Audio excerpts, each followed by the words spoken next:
கர்த்தராகிய இயேசு கிறிஸ்துவின் நாமத்தினாலே உங்களுக்கு கிருபையும் சமாதானமும் உண்டாவதாக. தியான நேரம். கிருபையின் மேல் கிருபை.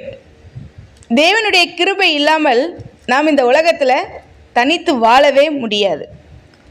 இதற்கு ஆதாரமாக நான் எடுத்துக்கொண்ட வேத பகுதி யோவான் 1:16 அவருடைய பரிபூரணத்தினால் நாம் எல்லாரும் கிருபையின் மேல் கிருபை பெற்றோம்.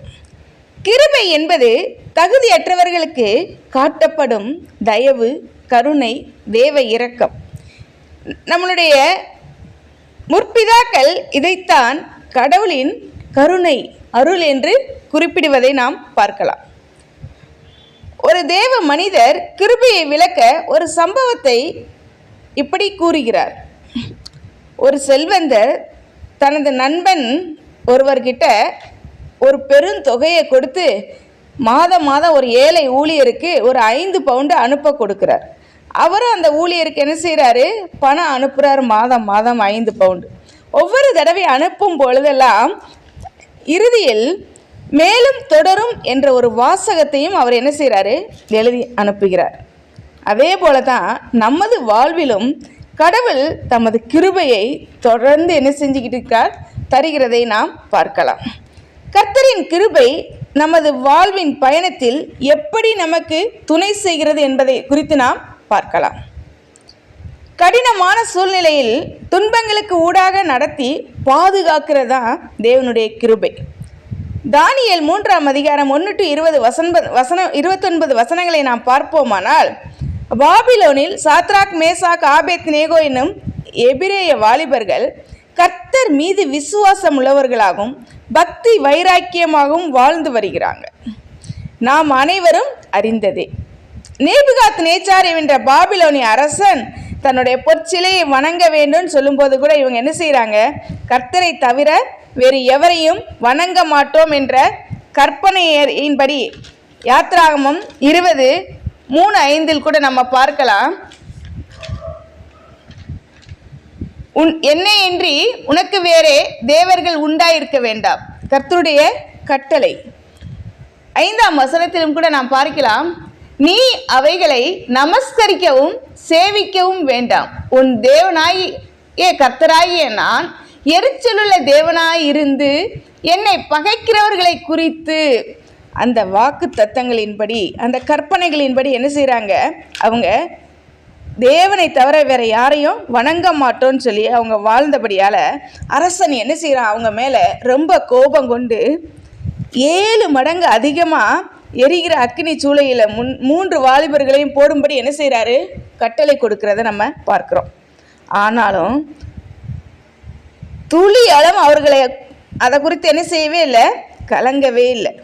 கர்த்தருக்காக பக்தி வைராக்கியத்துடன் விசுவாசத்தில் உறுதியாய் காணப்பட்டதினால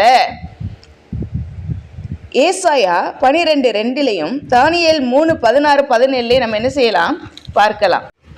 இதோ தேவனே என் ரட்சிப்பு, நான் பயப்படாமல் நம்பிக்கையாய் இருப்பேன். கர்த்தராகிய யெகோவா என் பெலனும் என் கீதமுமானவர், அவரே எனக்கு ரட்சிப்பானவர் அப்படின்னு சொல்லி கூட நம்ம இங்கே பார்க்கலாம். பயப்படாமலும் கலங்காமலும் இருப்பேன் அப்படின்னு சொல்லி நம்ம பார்க்குறோம். கர்த்தருடைய தூதன் அந்த அக்கினி ஜூலையில் 4வது நபராக அவங்களோட இருந்து ஒரு சேதமும் அடையாமல் என்ன செய்கிறாரு, பாதுகாப்பதைத்தான் நாம் பார்க்கிறோம். சூளையில் போடும்படி கட்டளையிட்ட அரசனே அவங்க கிட்ட வந்து உங்களுடைய தேவன் தான் மெய்யான தேவன் அப்படின்னு சொல்லி என்ன செய்கிறாரு, நாடு முழுவதும் பிரகடனப்படுத்துறத கூட நம்ம பார்க்கலாம். எவ்வளவு மேன்மையான அற்புதங்களை தம்மை நம்பும் பிள்ளைகளுக்காக செய்திருக்கிறார் நமது ஆண்டவர். நமது வாழ்க்கை பயணத்தில் கடினங்களை சுற்றி அல்ல, கடினங்களுக்கு ஊடாக இருந்து நம்மளை பாதுகாக்கும் கர்த்தர் கிருபை நம்மளுடைய இருக்கிறது என்று கூட நாம் பார்க்கிறோம். அழிவிலிருந்து அடைக்கலம் தரும் கிருபை. இதற்கு தானியேல் 6:1-28 நாம் காணலாம்.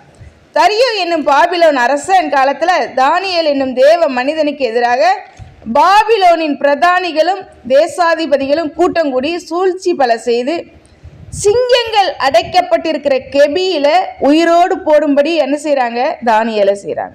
ஆனால் தானியேல் இடைவிடாமல் ஆராதிக்கிற ஆண்டவர் தமது தூதனை அனுப்பி சிங்கங்களின் வாயை கட்டி தானியேலுக்கு எந்த சேதமும் வராதபடிக்கு கெபியில் அவருக்கு துணையாகவும் இருந்து அவரை உயிரோடு என்ன செய்கிறார்? காத்தார். இது நாம் அனைவரும் அறிந்ததே.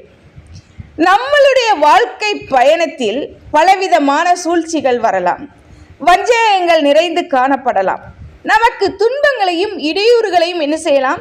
ஏற்படுத்தலாம். இவைகளுக்கு நடுவே, இவைகளுக்கு ஊடே தானியேலின் தேவன் நம்மோடே இருந்து நமக்கு அடைக்கலம் கொடுத்து ஒவ்வொரு பிரச்சனையிலும் நம்மை இன்று வரைக்கும் தப்புவித்து பாதுகாத்து கொண்டு இருக்கிறார் அல்லவா? மூன்றாவதாக, பலவீனத்திலிருந்து பலன் தரும் கிருபை.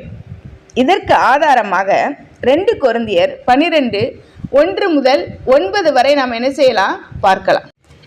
மனிதனுடைய வாழ்வில் வரும் பலவீனங்கள் அநேக நேரங்களில் நம்ம என்ன செய்கிறது?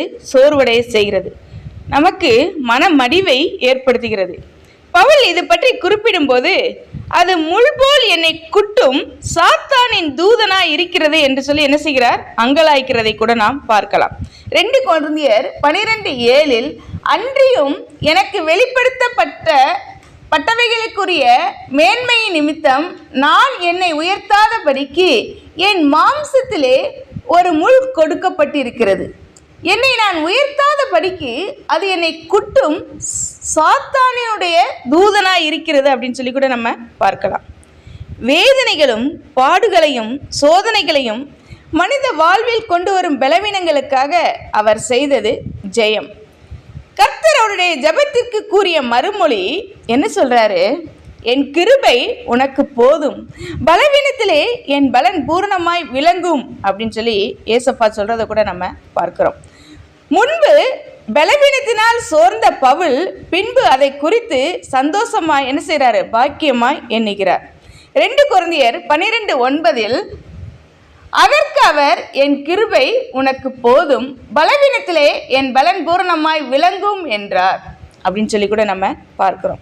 ஏனென்றால் பலவீனங்கள் வரும்போது கர்த்தரின் வார்த்தையின்படி உன்னத பலன் அவருக்கு என்ன செய்கிறது?